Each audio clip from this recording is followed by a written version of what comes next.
But television did have its downside: visceral immediacy. The country rushed headlong into the television age just in time to catch President Kennedy's assassination and 58,000 Americans die in Vietnam. Shit, we put a man on the moon in '69. That's what you call ending a decade on a high note. Watergate. Shame of a press corps.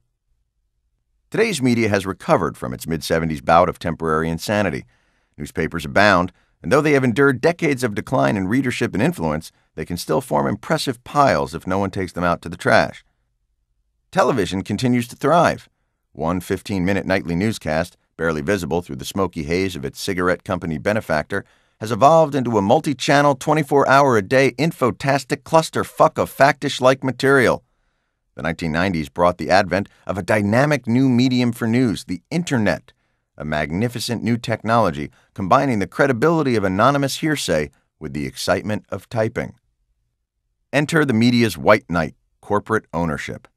During the 1980s, corporations began to bail out our democracy by purchasing as many guerrilla newspaper, radio, and television stations as they could. These megacorporations became known as parent companies because of their patient, nurturing tendencies and for the way they sat the media down and told it, "Hey, you're over 200 years old now. Isn't it about time you settled down and made some money?" Thousands of uncontrollable, perilously independent media voices were finally organized into a more manageable 5. And while it may be illegal for one company to own every newspaper, TV, and radio station in a particular town, Rupert Murdoch isn't dead yet. Now more secure in their relationship, government and the media are entering a golden age of harmony, aiding each other whenever possible. Lawmakers recognize that counterbalancing their excesses is a lot of work.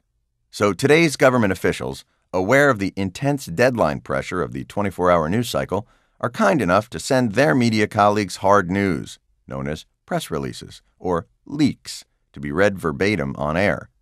The benefits of this are twofold. The public remains informed of the good things the government is up to, and the media is freed up to use its entire arsenal for the next photogenic child's disappearance. When disputes on policy do arise, the two political parties provide the media with analysts that can argue the issue from the only two valid points of view. In return for the help killing time, the media agrees not to analyze the truthfulness of the debate, only which team seems to be winning. Without the input of concerned politicians and the briny think tanks they float in, today's journalists would be hamstrung by research demands and unable to provide the speculation we've come to rely on. Yes, our press has never been freer, its status never quoer.